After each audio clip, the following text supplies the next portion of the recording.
CH81 made for each other. Idhika Aakarsh के साथ hospital से पार्टी वेन्यू पर जा रही थी। तभी कियारा ने उसे देख लिया था। जब से राघव ने इधिका के साथ बुरा बर्ताव किया था, तब से वो कियारा से बात नहीं कर रही थी। उससे बात करने के लिए ही कियारा पार्टी में जाना चाहती थी। जैसे ही कियारा ने इधिका को देखा, वो जल्दी से अपनी व्हीलचेयर को उसके पास ले जाने की जिद करने लगी। इससे पहले कि राघव गाड़ी के पास व्हीलचेयर ले जा पाता, आकर्ष की गाड़ी निकल गई थी। कियारा के साथ साथ उसकी एक झलक मिस्टर एंड मिसेज मित्तल ने भी देखी थी। मिस्टर मित्तल गाड़ी की तरफ देखते हुए बोले, क्या सच कह रही है? शायद वो मिस सिंघानिया ही थी। हाँ, मैंने भी उन्हें देखा था। गाड़ी में वही बैठी थी, नैना ने जवाब दिया। उनकी बातें सुनकर राघव थोड़ा हैरान हुआ। आकर्ष की गाड़ी में इधिका ही बैठ सकती थी क्योंकि कल रात दोनों साथ में थे। आयशा कभी आकर्ष की गाड़ी में उसके साथ नहीं बैठने वाली थी। अपनी कंफ्यूजन को दूर करने के लिए राघव ने कियारा से पूछा, ये वही मिस सिंघानिया थी क्या, जिसने तुम्हारी जान बचाई थी? हाँ, कियारा ने एक्साइटेड होकर जवाब दिया। फिर वो बोली, जल्दी से उनका पीछा करते हैं ना। मैं पार्टी में उनके साथ ही एंट्री लेना चाहती हूँ भाई। जरूर आयशा ही गाड़ी में होगी, राघव ने मन ही मन बड़बड़ा कर कहा।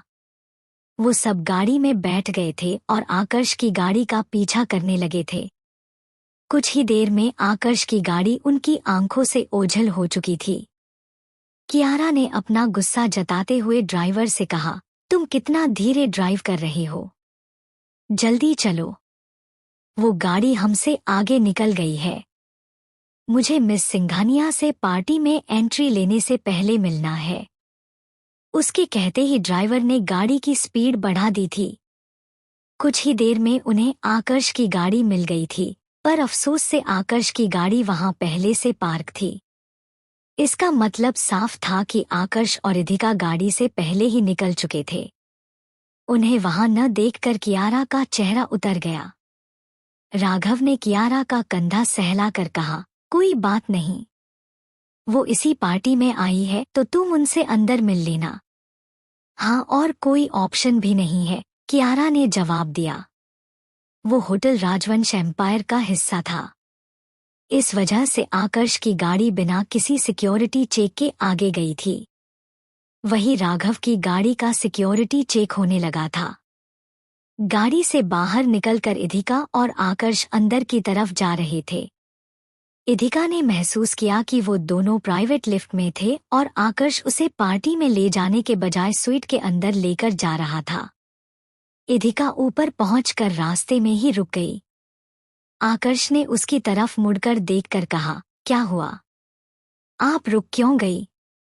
हम कहाँ जा रहे हैं? इधिका ने हिचकिचाते हुए पूछा। स्वीट में, आकर्ष ने सीधे सीधे कम शब्दों में जवाब दिया।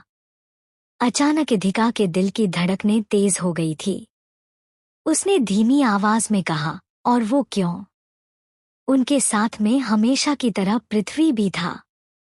उसने जवाब देते हुए कहा, हॉस्पिटल में आपके चेंज करने और मेकअप के लिए प्रॉपर अरेंजमेंट नहीं हो पाता, इसलिए स्वीट में सारे इंतजाम किए गए हैं। आपने शायद जल्दबाजी में नोटिस नहीं किया, लेकिन आपने पार्टी के हिसाब से ड्रेस नहीं पहना है। पृथ्वी के समझाने पर इधिका को सब समझ आया कि अनजाने में वो आकर्ष को गलत समझ रही थी। उसे शर्मिंदगी महसूस हो रही थी। उसने गहरी सांस ली और कहा, हाँ समझ गई, उसने कुछ ज्यादा ही आगे का सोच लिया था।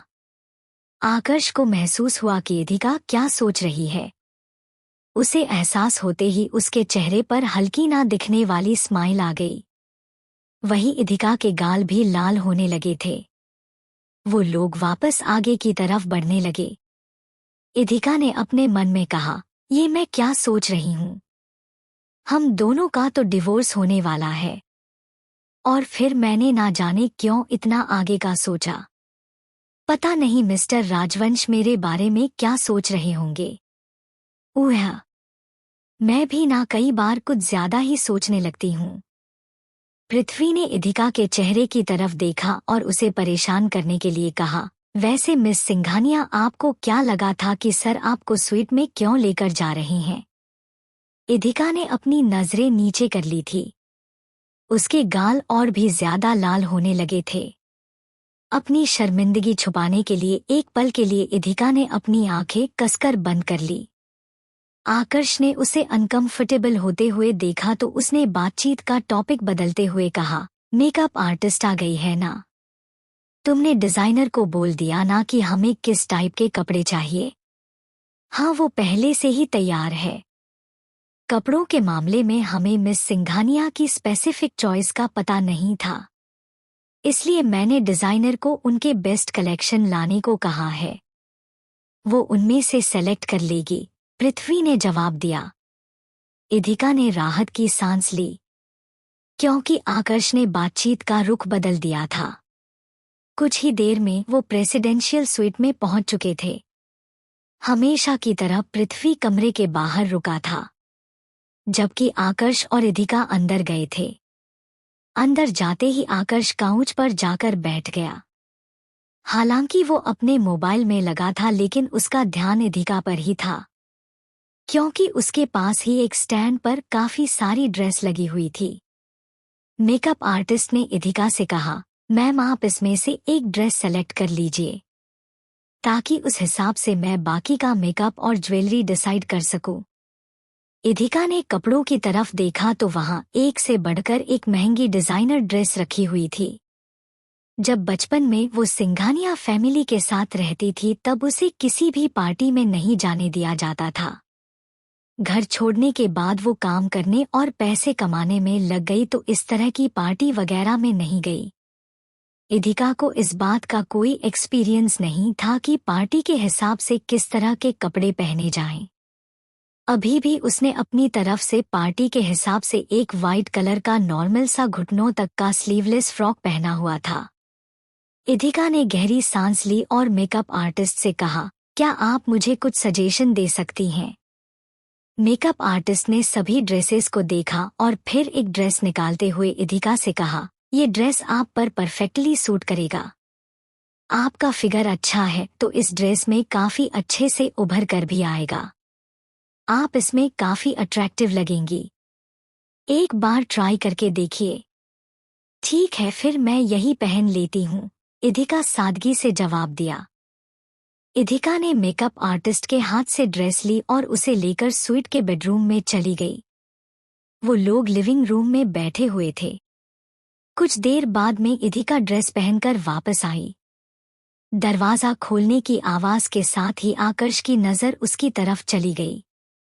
उसे देखते ही आकर्ष तो जैसे पलके झपकाना भूल गया था। वो इधिका को लगातार देख रहा था। हालांकि मेकअप आर्टिस्ट ने उसके अच्छे फिगर पर कमेंट किया था, तब आकर्ष ने इतना ध्यान नहीं दिया था।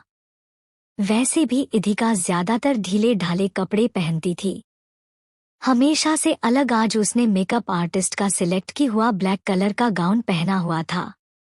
ऊपर से शोल्डर लेस होने की वजह से उसकी क्लीवरेज शो हो रही थी, तो वहीं पीछे से वो पूरी तरह बैकलेस था। मेकअप आर्टिस्ट ने बिल्कुल सही कहा था, उस ड्रेस में उसका फिगर काफी अच्छे से निखर कर आया था। आकर्ष ने उसे देखकर गहरी सांस ली। उसे एहसास था कि उसे इस तरह इधिका को लगातार नहीं देखना चाहिए, लेकिन उसकी नजरें गुस्ताखी करने से बाज नहीं आ रही थी। इधिका ने महसूस किया आकर्ष उसी को देख रहा है, तो उसने अपनी नजरें झुका ली। उसके गाल लाल हो रहे थे। उसने पहली बार इस तरह की ड्रेस पहनी थी। जल्द ही इधिका ने खुद को नॉर्मल किया और आकर्ष की तरफ देखकर पूछा, मिस्टर राजवंश, ये ठीक लग रही है क्या मेरे ऊपर? हाँ ठीक है, आकर्ष ने जवाब में कहा। खुद को नॉर्मल करने के लिए आकर्ष ने पानी का ग्लास उठाया और पानी पीने लगा। इधिका आकर्ष के पास ही खड़ी थी। जैसे ही वो खुद को आईने में देखने के लिए बढ़ने लगी, अचानक उसका पैरों का बैलेंस बिगड़ गया था, क्योंकि उसने हील्स पहनी हुई थी। हड़बड़ाहट में इधिका गिरने वाली थी कि आकर्ष ने जल्दी से उठकर उसे कमर से पकड़कर थाम लिया था। संभल कर मिस सिंघानिया, आकर्ष ने कहा। इधिका और आकर्ष ने काफी मुश्किल से खुद को नॉर्मल किया था, लेकिन एक दूसरे की करीबी की वजह से दोनों फिर से हड़बड़ा गए थे। इधिका की ड्रेस बैकलेस थी, ऊपर से आकर्ष का हाथ डायरेक्ट उसकी बैक को छू रहा था। इधिका जल्दी से आकर्ष से दूर हुई और हील्स निकालते हुए बोली, ये हाई हील्स मुझसे हैंडल नहीं हो रही हैं। मैं कंफर्टेबल हिल पहनना पसंद करूंगी। हाँ, कोई बात नहीं। वैसे भी आपकी हाइट ठीक ठाक है तो फर्क नहीं पड़ता कि आप इतनी ऊंची हील्स ना भी पहने तो, मेकअप आर्टिस्ट ने जवाब दिया। अचानक उसने आकर्ष और इधिका की तरफ देखकर कहा, मैंने पहले इस तरफ ध्यान नहीं दिया, लेकिन आप दोनों की ड्रेस का कलर बिल्कुल एक जैसा ब्लैक है। काफी परफेक्ट कपल लग रहे हैं आप दोनों, बिल्कुल मेड फॉर ईच अदर। इधिका ने कुछ नहीं कहा। उसे लगा कि आकर्ष कुछ बोलेगा, लेकिन वो चुपचाप बाहर चला गया था ताकि इधिका आराम से तैयार हो सके। वैसे भी अगर वो कमरे के अंदर रुकता और इसी तरह इधिका को देखता रहता तो न जाने वो उसके बारे में वो क्या सोचती। अचानक इधिका के दिल की धड़कनें तेज हो गई थी। वो आकर्ष में आ रहे इस चेंज को महसूस कर सकती थी। ये चेंज अगर पहले आता तो शायद वो आकर्ष को रोकती, लेकिन अब आकर्ष का उसके केयर करना उसे दिल ही दिल में बहुत अच्छा लगता था। कुछ ही देर में मेकअप आर्टिस्ट ने इधिका को तैयार कर दिया था। उसने बिल्कुल मिनिमल मेकअप करवाया था। इधिका ने ज्वेलरी के नाम पर डायमंड स्टड्स और हाथ में सिर्फ ब्रेसलेट पहना हुआ था। तैयार होने के बाद इधिका और आकर्ष दोनों एक साथ नीचे गैदरिंग में जाने के लिए निकले। वहीं दूसरी तरफ पार्टी में कियारा व्हीलचेयर पर बैठकर पेस्ट्री खा रही थी। उसके पास में ही राघव खड़ा था, जिसके हाथ में वाइन का गिलास था। कियारा ने इधर-उधर देखते हुए कहा, मिस सिंघानिया अब तक आई क्यों नहीं है? मैं कब से उन्हें देख रही हूँ। जैसे ही उसने अपनी बात खत्म की, उसने महसूस किया कि एंट्रेंस पर थोड़ा शोर होने लगा था। इधिका और आकर्ष पार्टी के अंदर आ गए थे। इधिका और आकर्ष ने पार्टी के अंदर एंट्री ली तो कंपनी में काम करने वाले और दूसरे बिजनेसमैन उनके पास आने लगे थे। आकर्ष उनसे हेलो हाय कर रहा था। उसने महसूस किया कि इधिका उससे दूर चली गई है। आकर्ष की नज़र इधिका की तरफ गई। वो सबसे अलग स्नैक्स एरिया में खड़ी होकर कुछ खा रही थी। उसे देखकर उसके चेहरे पर वही ना दिखने वाली छोटी सी मुस्कुराहट आ गई।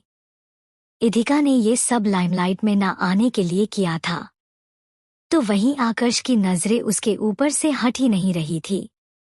उसकी आंखों के सामने बार बार वही लम्हा आ रहा था जब उसने एक बार फिर इधिका को कमर से पकड़कर गिरने से बचाया था।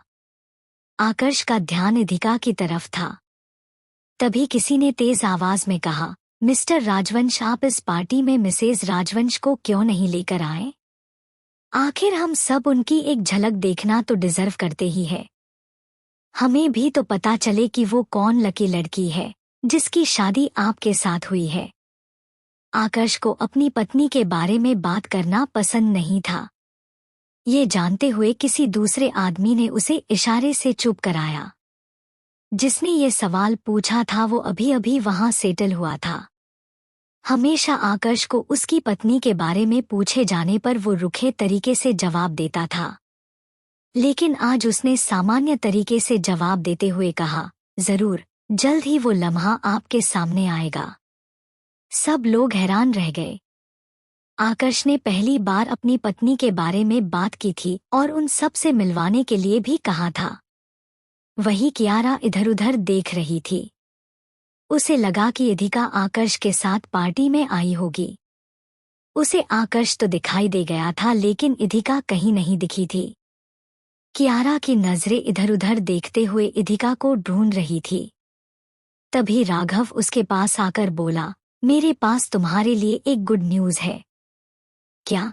कियारा ने सिर हिलाकर पूछा। तुम्हें वो लड़की याद है? अरे वो पहले वाली मिस सिंघानिया, जिससे तुमने हेल्प मांगी थी और उसने तुम्हारी हेल्प करने से इनकार कर दिया था। उसने तुम्हारी सबके सामने बहुत इंसल्ट भी की थी। राघव वहां उस आयशा के बारे में पूछ रहा था। आयशा की याद आते ही कियारा का चेहरा उतर गया था। उसने नजरें झुकाकर कहा, हाँ मुझे वो लड़की याद है। उसे मैं कभी भूल भी नहीं सकती हूँ। आज तक इतना बुरा मुझे किसी ने नहीं बोला जितना उसने कहा था। मैंने उससे तुम्हारे लिए बदला ले लिया है, राघव ने मुस्कुरा कर कहा। क्या किया आपने? कियारा ने जल्दी से पूछा। उसकी कंपनी के लिए रॉ मटेरियल हमारे यहाँ से ही जाता था। मैंने रॉ मटेरियल भेजने से मना कर दिया है और उसे इतनी आसानी से रॉ मटेरियल मिलने वाला भी नहीं है, राघव ने काफी प्राउडली बताया। बिजनेस वर्ल्ड के लोग इतने ही क्रूएल होते थे। बदला लेने के लिए वो किसी भी हद तक जा सकते थे। हालांकि आयशा ने उसके साथ बहुत बुरा बर्ताव किया था। फिर भी कियारा ने कहा, आपने बहुत बुरा किया। हो सकता है वो उस वक्त परेशान होगी, इसलिए उसने मुझे वो सब कहा। आपको ऐसा नहीं करना चाहिए था भाई। जो भी हो, मेरे दिल को तसल्ली मिल गई है। अब वो भी किसी के साथ बदतमीजी से बात करने से पहले 2 बार जरूर सोचेगी, राघव ने सख्ती से जवाब दिया। कियारा को मन ही मन आयशा के लिए बुरा लग रहा था, जबकि वो नहीं जानती थी कि वो जिसके लिए बुरा मान रही है वो आयशा नहीं बल्कि इधिका थी, जिसके इतना सब कुछ करने के बावजूद भी बदले में उसे सजा ही मिली थी।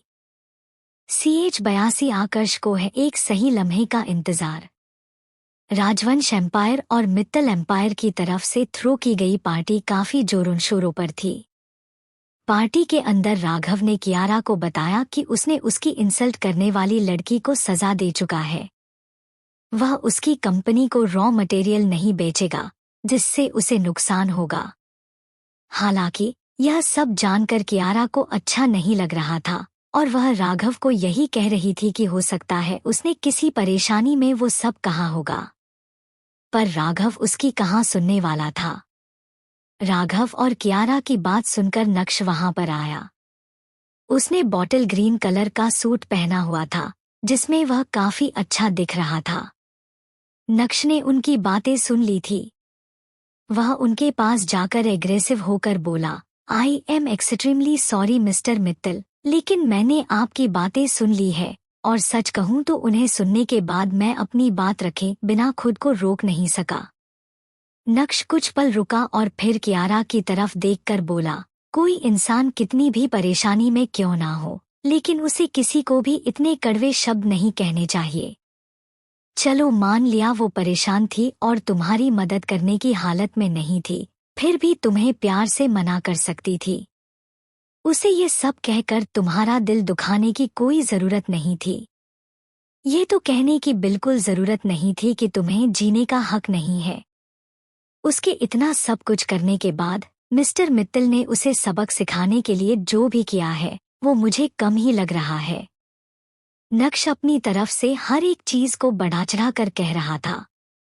राघव ने भी उसकी बात पर सहमति जताई और फिर प्यार से कियारा के बालों को सहला कर कहा, इसके लिए मैं मिस्टर नक्श राजवंश का थैंक यू कहना चाहूंगा, जो उन्होंने मुझे उस लड़की की कंपनी के बारे में बताया, वरना मुझे उस छोटी सी कंपनी के बारे में कभी पता नहीं चलता। हाँ, नक्श ने ही इधिका से बदला लेने के लिए राघव को इधिका की कंपनी और रॉ मटेरियल वगैरह भेजे जाने की सारी बात के बारे में बताया था।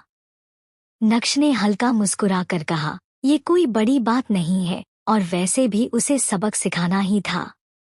कियारा उसके बारे में ज्यादा बात नहीं करना चाहती थी। उसने टॉपिक बदलते हुए नक्श से पूछा, मिस सिंघानिया कहाँ है? वो अपना मेकअप ठीक करने के लिए रेस्टरूम में गई हुई है, नक्श ने जवाब दिया। कियारा ने अपनी पास नैना से कहा, ठीक है माम, हम मिस सिंघानिया के पास चलते हैं। नैना ने उसकी बात पर सहमति जताई। वैसे भी वह नक्श और राघव की बातों से काफी असहज महसूस करने लगी थी।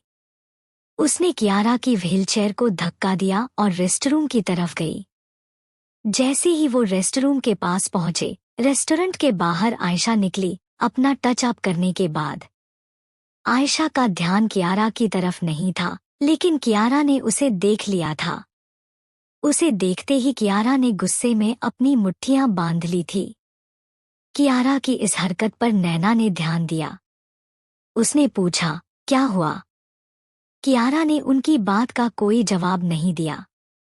जब पहले वो राघव से बात कर रही थी तो उसे लगा कि आयशा को इतनी बड़ी सजा भी देना सही नहीं होगा, लेकिन आयशा को देखते ही उसे उस दिन की सारी बातें याद आ गई।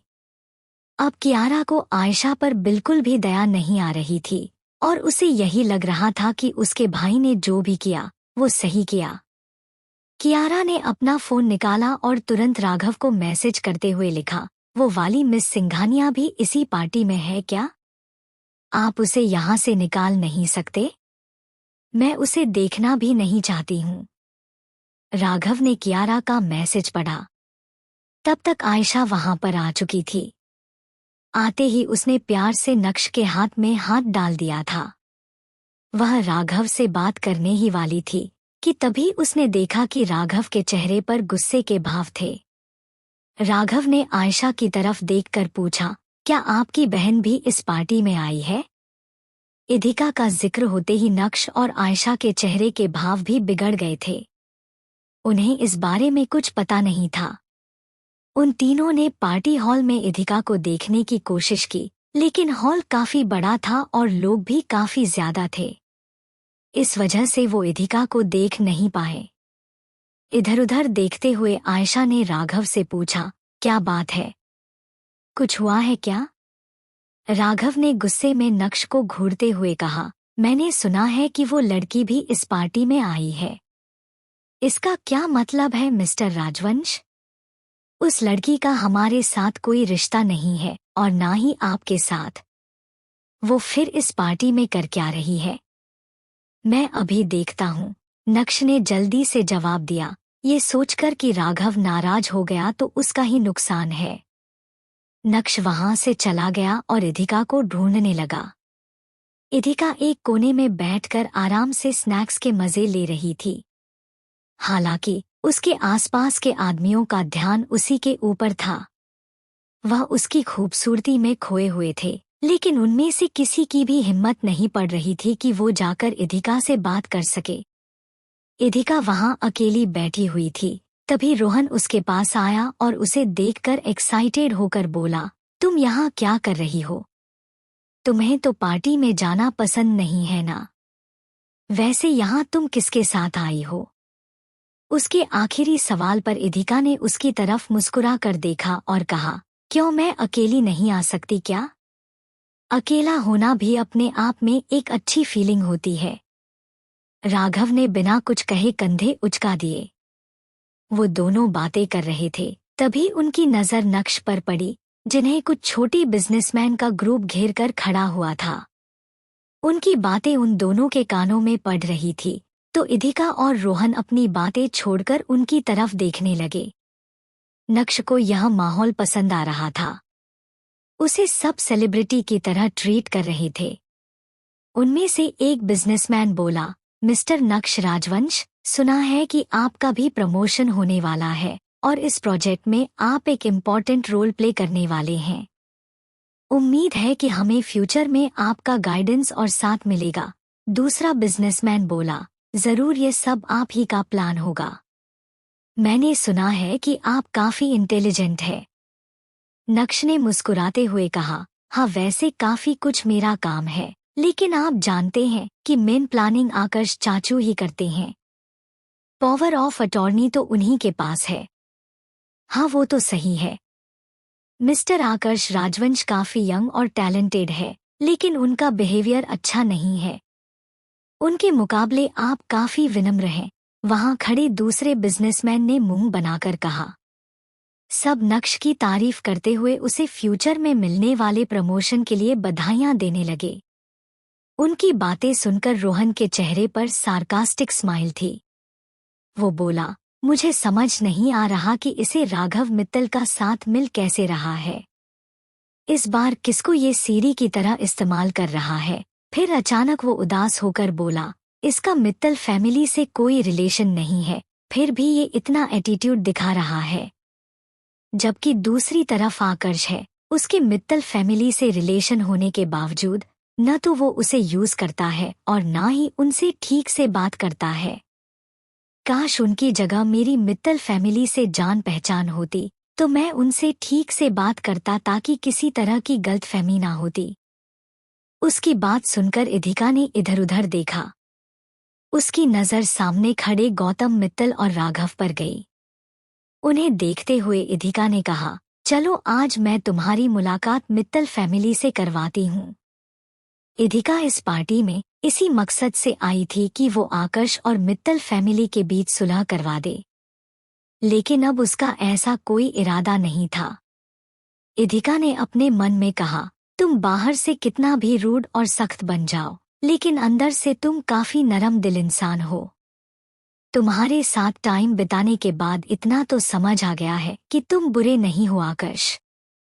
तुमने हमेशा मुझे कंफर्टेबल फील करवाने की कोशिश की है, चाहे अभी थोड़ी देर पहले तैयार होने के मामले में हो या फिर मुझे ठंड लगने पर अपना ब्लेजर निकाल देने के मामले में।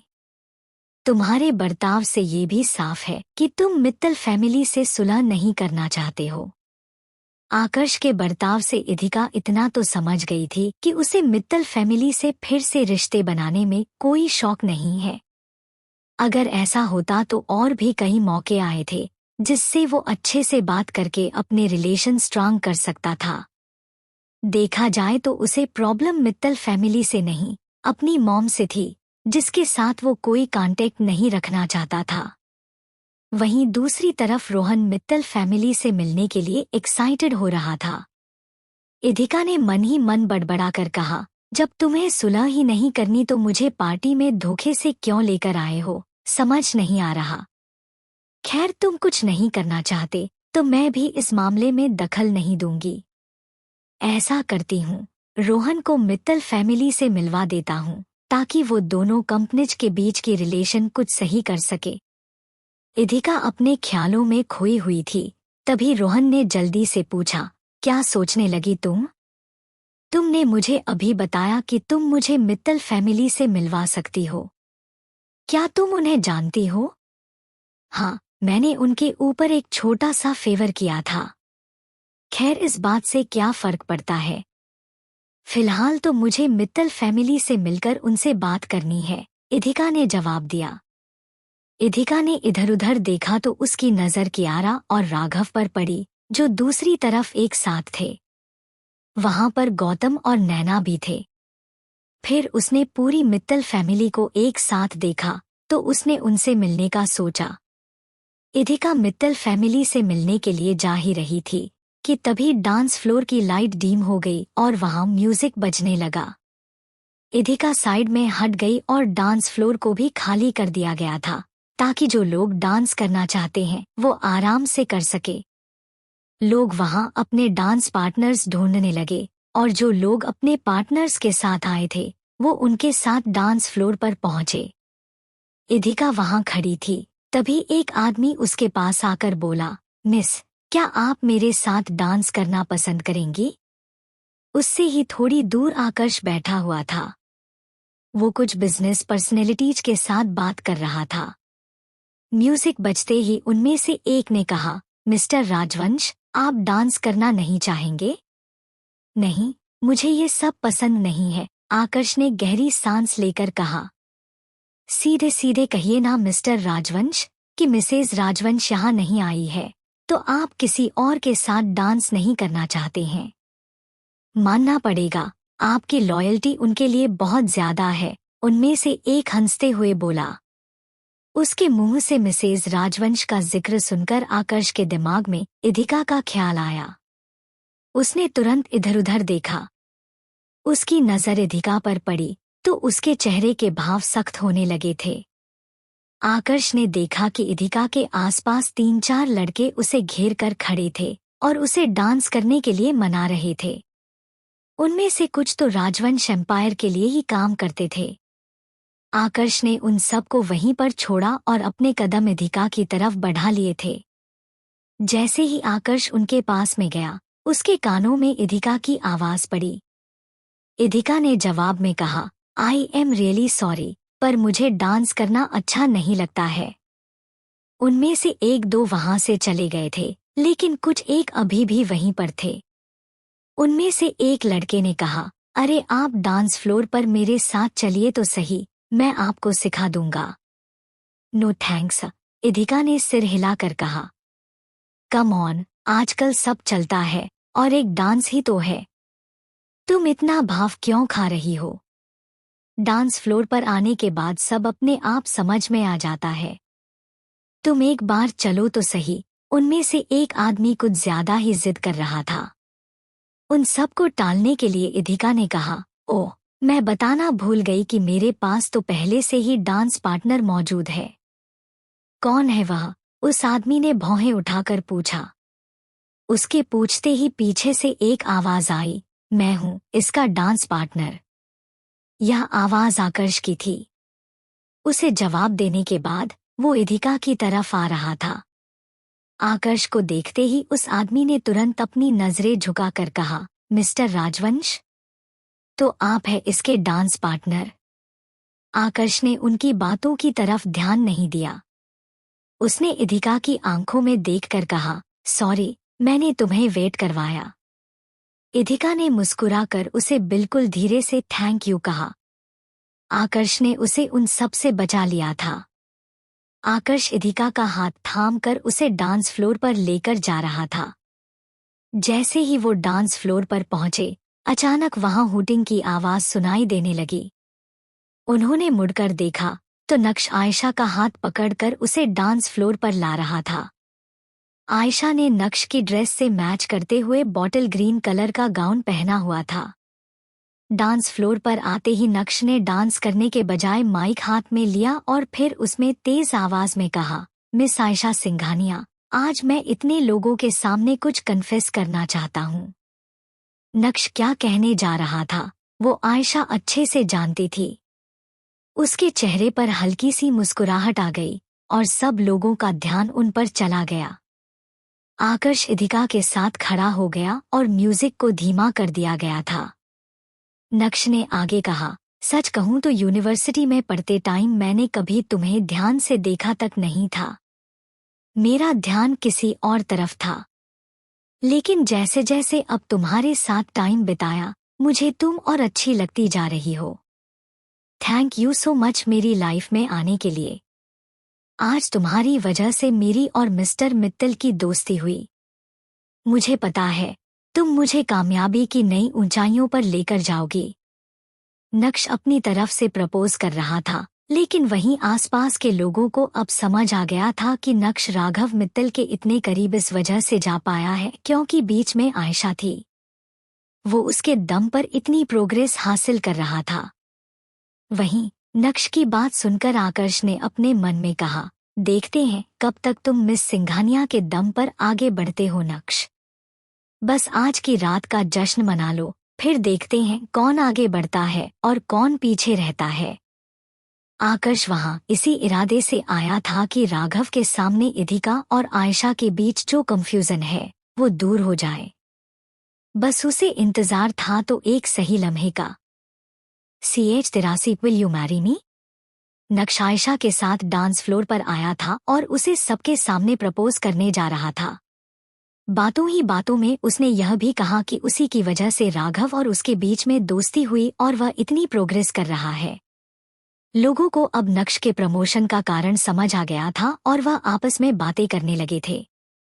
वहीं आकर्ष इधिका के साथ जरूर था, लेकिन उसकी नजर नक्श की हरकतों पर भी थी। एक आदमी बोला, अब समझ आ रहा है मिस्टर नक्श सिंघानिया और राघव मित्तल के बीच इतनी क्यों बन रही है, इसका कारण तो मिस सिंघानिया है। लेकिन इसमें गलत ही क्या है? दूसरे आदमी ने कहा, जरूरी नहीं पास्ट में रिश्ते खराब हो तो उन्हें फ्यूचर में भी सही ना किया जाए। मिस सिंघानिया अगर इसकी कड़ी बन रही है तो कोई प्रॉब्लम नहीं है। वैसे भी मैंने सुना है कि उसकी मॉम दिल्ली से है। हाँ, मिस सिंघानिया बिल्कुल सही कर रही है।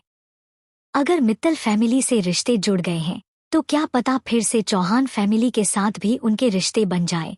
तीसरे आदमी ने जवाब दिया। उन सब की बातें आयशा के कानों में पड़ी तो वह मन ही मन काफी खुश हो रही थी। सिंघानिया फैमिली अमीर जरूर थी, लेकिन राजवंश फैमिली के मुकाबले कुछ नहीं थी। ऐसे में नक्श से शादी करके वह अमीर और पावरफुल हो सकती थी। आयशा ने मुस्कुरा कर नक्श से कहा, एक सक्सेसफुल आदमी के पीछे एक औरत का हाथ होता है और मुझे तुम्हारा वही लेडी लक बनना है Naksh. Of course sweetheart, you are my lady luck, Naksh ने जवाब दिया और फिर अपने ब्लेजर से एक रिंग का बॉक्स निकाला। नक्श ने बॉक्स के अंदर से रिंग निकाल आयशा को दिखाई। वह एक रियल डायमंड की रिंग थी, जो एक रेयर डायमंड था। उस रिंग की कीमत लगभग 1 करोड़ के करीब तो पक्का थी। अंगूठी को देखकर आयशा के चेहरे पर बड़ी सी मुस्कुराहट आ गई। तभी नक्श उसके सामने एक घुटने पर बैठा और बोला, will you marry me Ayesha? नक्श का प्यार देखकर आयशा की आंखें नम होने लगी तो वहीं भीड़ हाँ कहने के लिए चिल्लाने लगी। आयशा ने मुस्कुराते हुए हाँ में सिर हिलाया और फिर अपना हाथ आगे कर दिया था। नक्श ने उसे सबके सामने अंगूठी पहनाई तो सब तालियां बजाने लगे। हर कोई उनकी तारीफ कर रहा था। दोनों साथ में अच्छे लग रहे थे। इसके बाद आयशा ने नक्श को गले लगाया और फिर वह डांस करने लगे। वहां डांस फ्लोर पर नक्श और आयशा के अलावा आकर्ष और इधिका थे। आकर्ष इधिका को छोड़ नहीं रहा था तो इधिका ने थोड़ा इरिटेट होकर कहा, अब हमें डांस करना बंद कर देना चाहिए। लोगों को यही लगेगा कि आप नक्श से जल रहे हो। कोई फर्क नहीं पड़ता, आकर्ष ने बेपरवाही से आईज रोल करके कहा।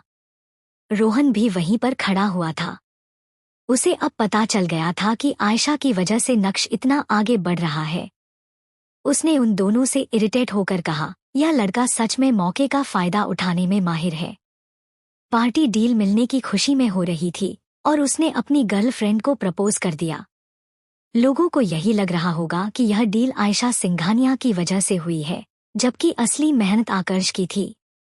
आकर्ष को किसी चीज से कोई फर्क नहीं पड़ रहा था, ना ही नक्श के प्रपोज करने से और ना ही सारी लाइमलाइट आयशा के पास जाने की वजह से। वह डांस कर रहा था, तभी उसके पास किसी का कॉल आया। मुझे कॉल रिसीव करने के लिए जाना पड़ेगा, आकर्ष ने इधिका से कहा। इधिका आकर्ष से थोड़ा दूर हुई और हाँ में सिर हिला दिया। आकर्ष कॉल पर बात करने के लिए वहां से शांत जगह पर चला गया था। आकर्ष के जाते ही रोहन इधिका के पास जाकर बोला, तुम्हें मेरे कजिन का बर्ताव अजीब नहीं लगा? और वह कैसे? इधिका ने हैरानी से पूछा। रोहन ने सिर हिलाकर कहा, वह तुम्हें बता कर गया है कि उसे कॉल रिसीव करना पड़ेगा। उसे कब से अपने हर एक मोमेंट की इन्फॉर्मेशन दूसरों को देने की जरूरत पड़ने लगी। इधिका ने इस तरफ ज्यादा ध्यान नहीं दिया। उसने अपना मोबाइल चेक किया तो कियारा का मैसेज आया हुआ था।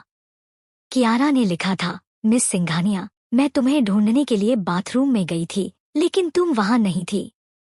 मुझे तुमसे मिलना है। मैं इसी पार्टी में हूँ। मुझे बताओ तुम कहाँ हो? मैं पार्टी हॉल के साउथ साइड में हूँ, इधिका ने जवाब में लिखा। ठीक है, मैं अभी आ रही हूँ, कियारा ने जल्दी से जवाब दिया।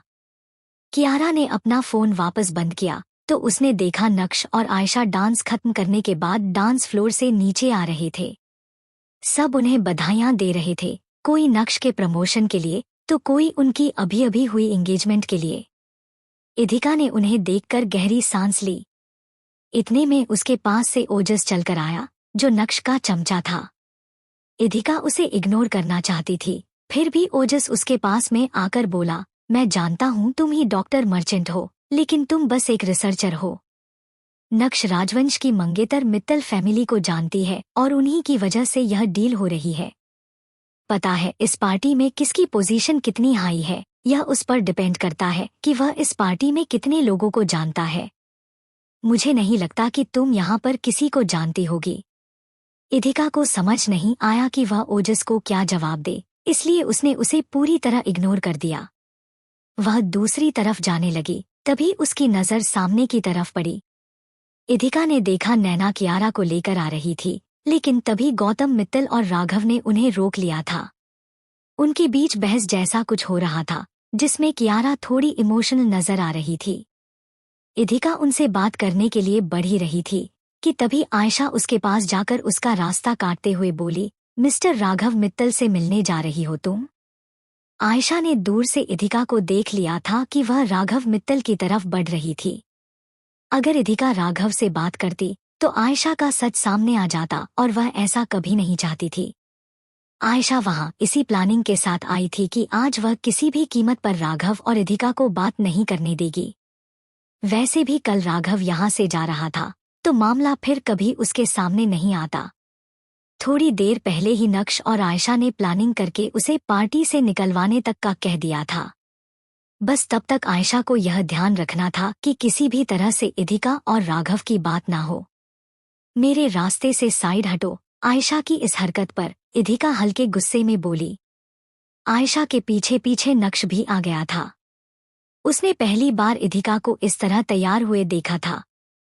वह चाहकर भी अपनी नजरें इधिका से हटा नहीं पा रहा था। आयशा ने इधिका को घूर कर देखा और फिर नक्श से बोली, याद है नक्श, मिस्टर मित्तल ने क्या कहा था? इसे यहाँ से। आयशा ने अपनी बात अधूरी छोड़ दी, क्योंकि उसने देखा कि नक्श को उसकी बातों से कोई फर्क ही नहीं पड़ रहा था।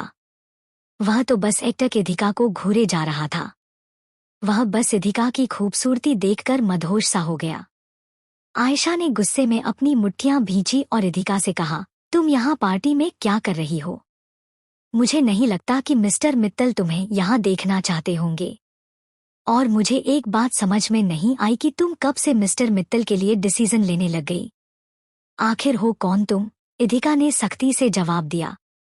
इधिका की बातों से आयशा को बहुत इंसल्ट फील हुआ। वह कुछ भी कह कर या करके इतने लोगों के बीच अपनी इमेज नहीं बिगाड़ सकती थी।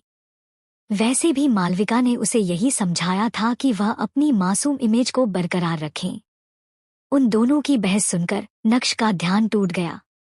वह तुरंत होश में आया और इधिका से सख्ती से बोला, इधिका, तुम आयशा से ऐसे बात नहीं कर सकती हो। और तुमने यह क्यों पूछा कि वह कौन है? वह मेरी होने वाली पत्नी है। उन दोनों की बहस काफी तेज हो गई थी, तो आसपास के लोगों का ध्यान उनकी तरफ चला गया। उनमें से कोई इधिका को नहीं जानता था, लेकिन अभी थोड़ी देर पहले हुए डांस और प्रपोज के बाद सब आयशा को जानने लगे थे। सब इधिका को भला बुरा कहने लगे, क्योंकि नक्श से सगाई करने के बाद आयशा एक तरह से वहां की होस्ट थी।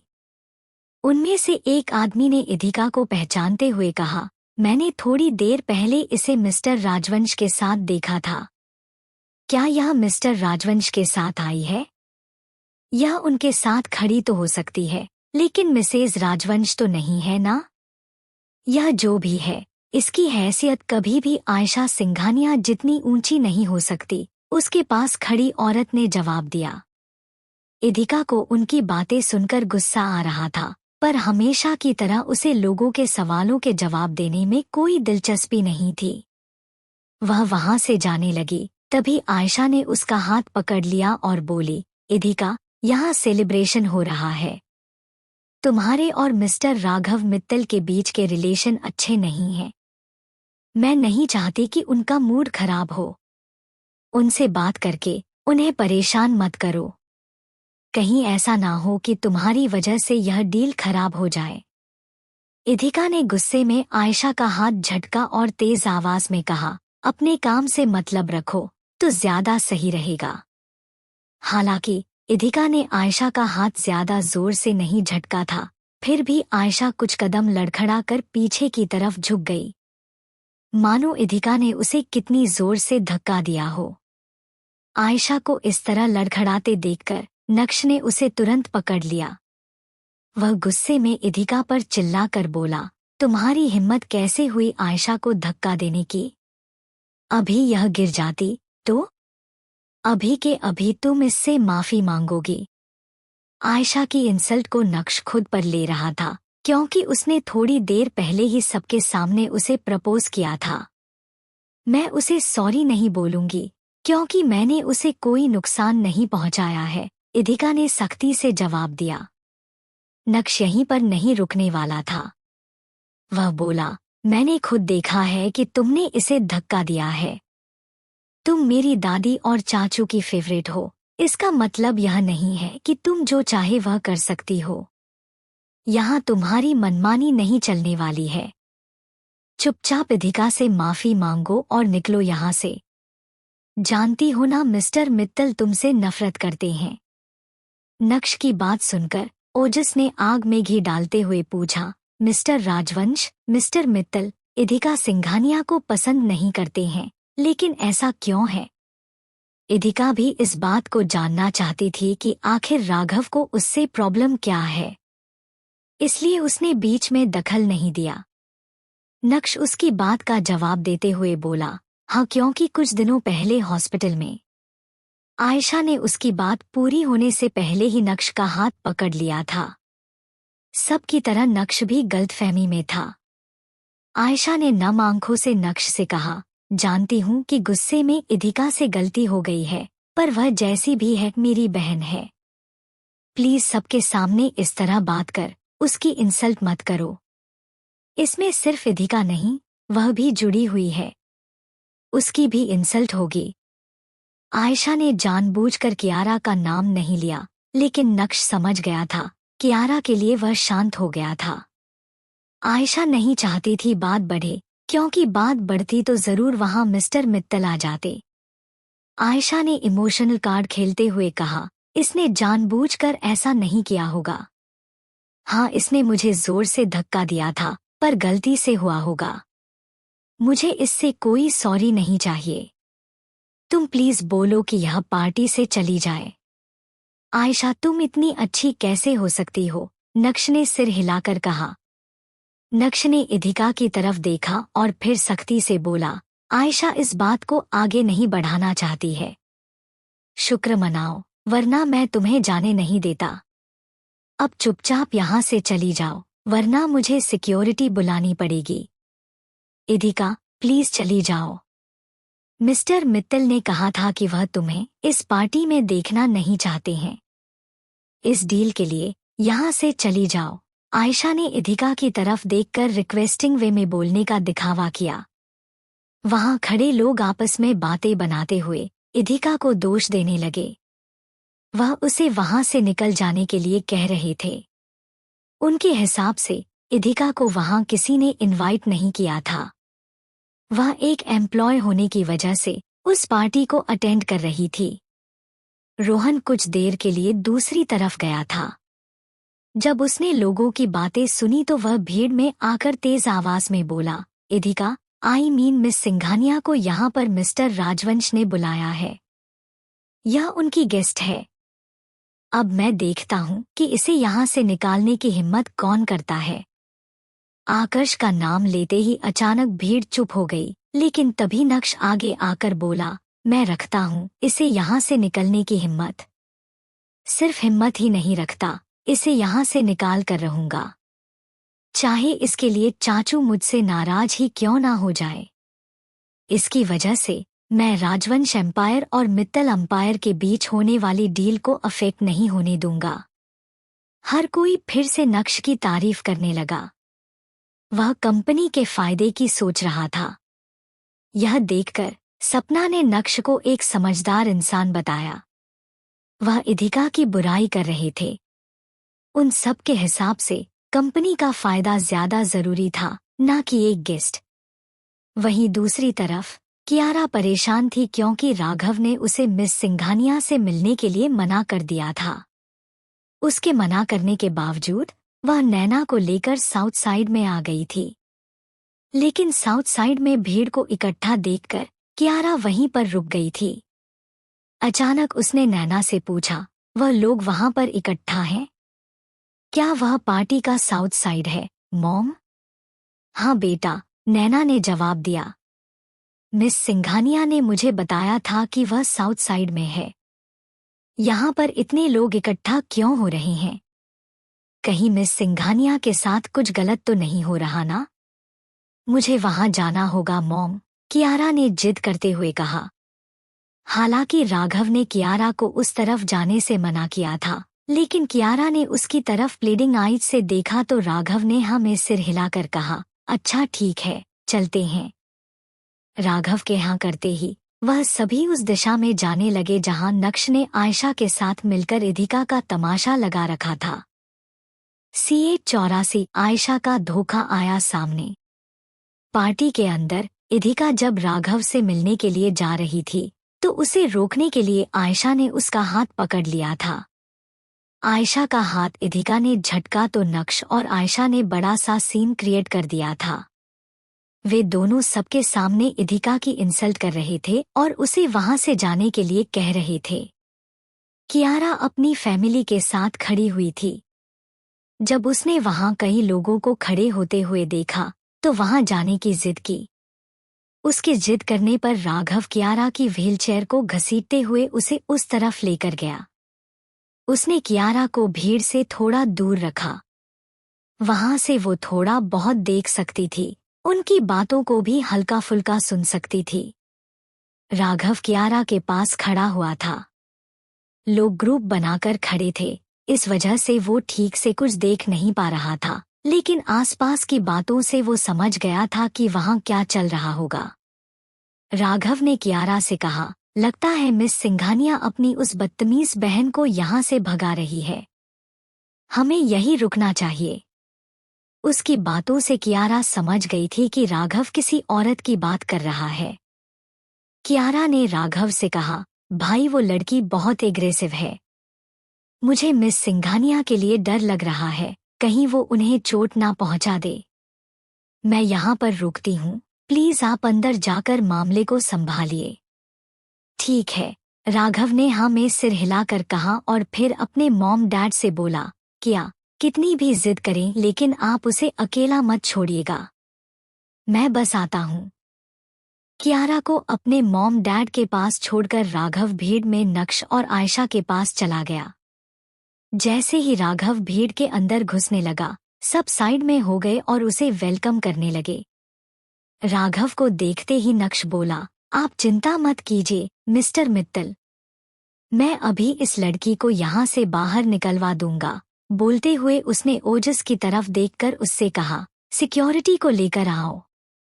थोड़ी देर पहले कियारा ने राघव को मिस सिंघानिया का ध्यान रखने के लिए कहा था, क्योंकि उसके हिसाब से दूसरी मिस सिंघानिया थोड़ी एग्रेसिव थी।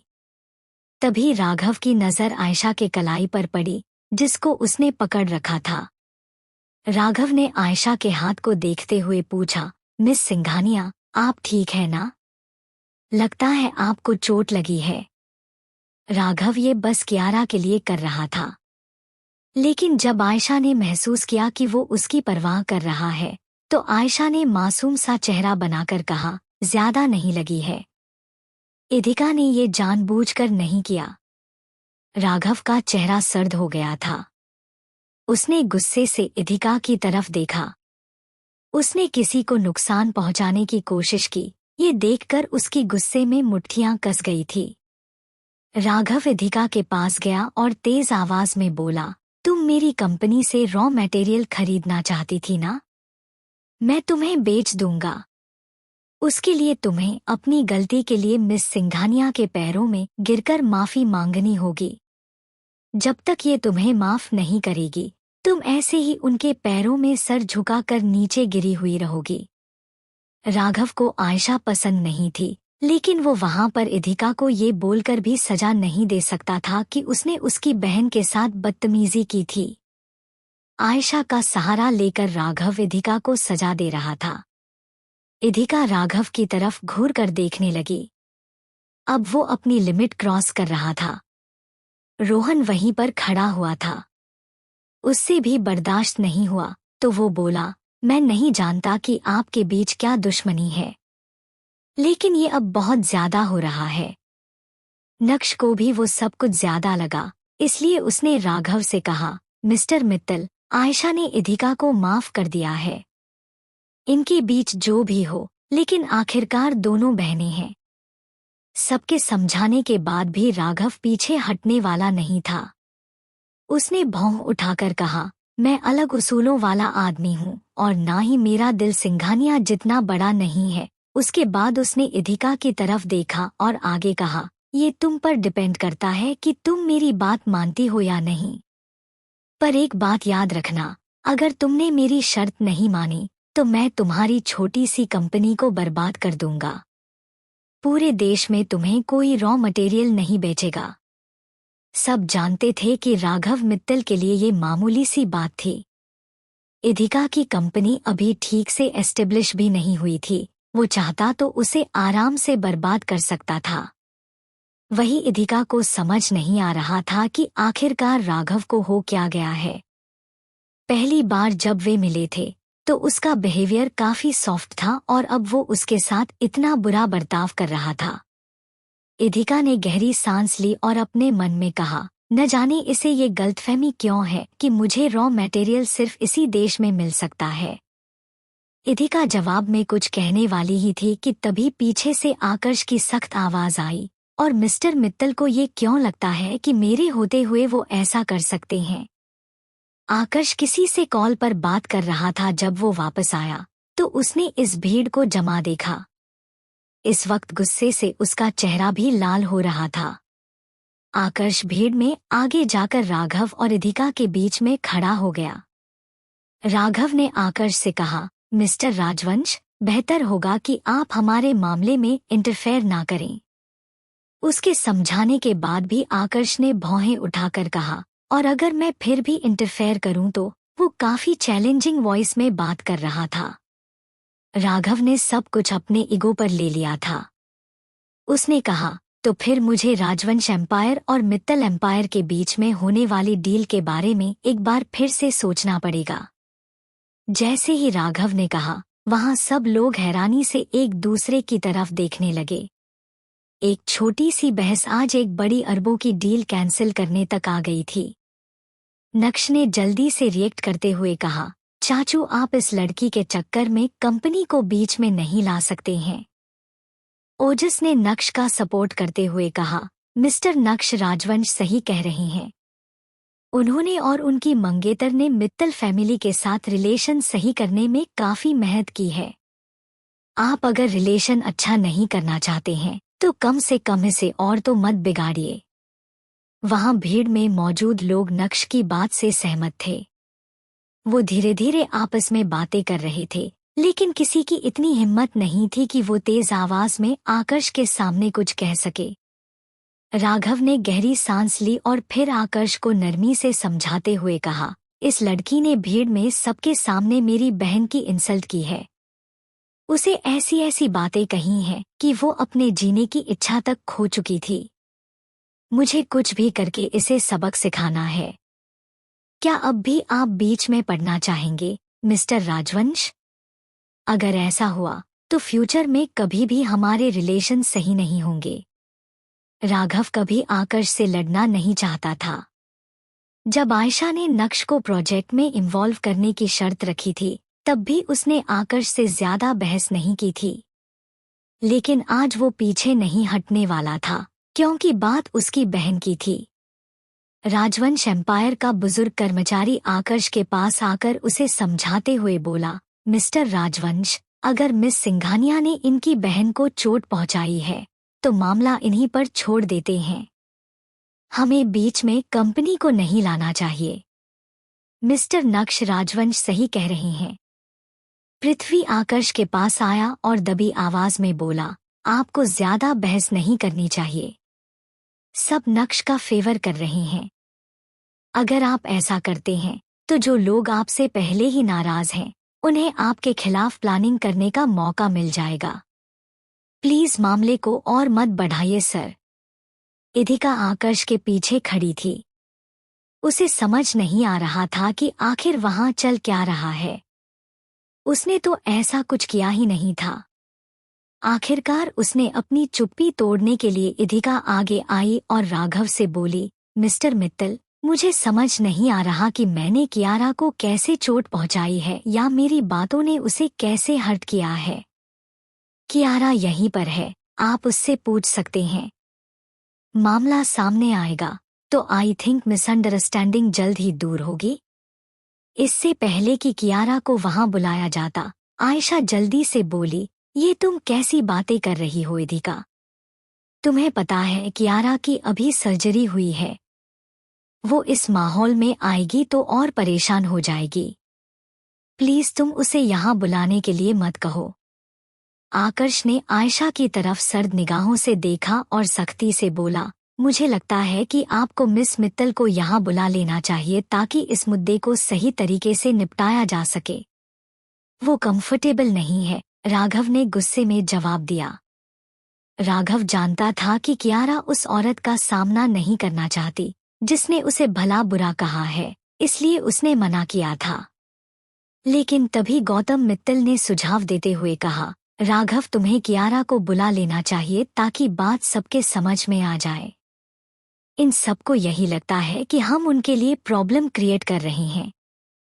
राघव कोई जवाब देता उसे पहले गौतम व्हीलचेयर के साथ कियारा को वहां ले आया था। कियारा की नजरें झुकी हुई थी क्योंकि वो काफी टाइम बाद इतने लोगों के सामने आई थी। कियारा को परेशान देखकर राघव को अच्छा नहीं लगा। उसने गुस्से से आकर्ष की तरफ देखकर कहा, मिस्टर राजवंश, कियारा के पूरी सिचुएशन क्लियर करने के बाद उम्मीद है कि आप बेवजह की जिद नहीं करेंगे और जो लोग यहाँ जबरदस्ती घुस आए हैं उन्हें खुद अपने हाथों से धक्के मारकर बाहर निकालेंगे। हाँ, वो भी कर लूंगा, आकर्ष ने कॉन्फिडेंटली कहा क्योंकि वो सच जानता था। राघव कियारा के पास नीचे झुका और रिधिका की तरफ इशारा करते हुए बोला, क्या डरो मत, उसकी तरफ देखो और बताओ सबको कि उस औरत ने तुम्हारे साथ क्या कुछ नहीं किया है। इन सब में अगर कोई सबसे ज्यादा डर रहा था तो वो आयशा थी। कियारा को देखकर उसके चेहरे का रंग उड़ गया था। आयशा परेशानी में अपने हाथ खुरचने लगी। वो मन ही मन बोली, ये लड़की यहाँ क्या कर रही है। उसका मन कर रहा था कि वो अभी यहाँ से भाग जाए। वही कियारा राघव के पूछने पर अभी भी नजरें झुकाए बैठी थी। उसके सास और पति ने जो भी किया था उसके बाद वो काफी टूट गई थी और उस दिन आयशा ने उसे जो भी कहा उसकी हिम्मत नहीं पड़ रही थी कि वो नजर उठाकर उसकी तरफ देखें। फिर भी राघव के कहने पर कियारा ने नजरें उठाई। उन सबको लगा कि कियारा गुस्से में उसे देखेगी, लेकिन अचानक ही उसके चेहरे पर हल्की स्माइल आ गई और साथ ही वो हैरानी से इधिका की तरफ देख रही थी। इधिका कियारा के थोड़ा पास आई और उससे पूछा, कियारा, मैंने तुम्हें हर्ट किया है या शायद कुछ ऐसा कहा है जिसकी वजह से तुम मुझसे नफरत करने लगी हो? मुझे बता दो कि मैंने आखिर किया क्या है जिसका गुस्सा मुझ पर उतारा जा रहा है। बोलते हुए इधिका की आवाज से उसका गुस्सा साफ जाहिर हो रहा था। वही इधिका की बात सुनकर कियारा चौंक गई। उसने जल्दी से हाथ हिलाए और घबराते हुए बोलने की कोशिश करने लगी, नहीं, मैं डॉट। कियारा के इस तरह घबराने को राघव ने एक अलग ही तरीके से लिया। वो कियारा का कंधा सहलाकर बोला, मैंने कहा ना किया, तुम्हें किसी से डरने की जरूरत नहीं है। जो कहना है खुलकर कहो।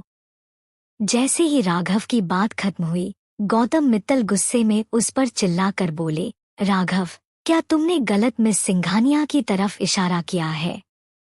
ये वही वाली मिस सिंघानिया है जिसने उस दिन हमारी किया की जान बचाई थी। कियारा ने जल्दी से हाँ में सिर हिला दिया। राघव चौंकते हुए बोला, क्या? उसे कुछ समझ नहीं आ रहा था। उसने इधिका की तरफ देखा जो गुस्से में उसे बुरी तरह घूर रही थी। फिर राघव की नजर आयशा पर पड़ी, जिसके चेहरे पर घबराहट के भाव थे और वो कांप रही थी। राघव को धीरे धीरे सब समझ आ गया था। उसने आयशा की तरफ इशारा करके कियारा से पूछा, क्या और वो लड़की कौन है? कियारा ने आयशा की तरफ देखा और जोर से चिल्लाकर कहा, भाई प्लीज मुझे यहाँ से लेकर चलिए। मुझे उसकी शक्ल भी नहीं देखनी है। प्लीज उसे यहाँ से बाहर भेज दीजिए। कियारा का बर्ताव साफ बता रहा था कि सच क्या है और झूठ क्या। फिर भी राघव ने कंफर्म करने के लिए उससे पूछा, तो इधिका वो इंसान है जिसने तुम्हें बचाया था और आयशा वो जिसने तुम्हें इतना भला बुरा कहा कि तुम डिप्रेशन में जाने लगी थी। उस दिन को याद करके कियारा की आंखों में आंसू आ गए थे। उसने रोते हुए हाँ में सिर हिलाया। तब तक के लिए सुनते रहिए my mysterious doctor merchant on story की दुनिया चैनल।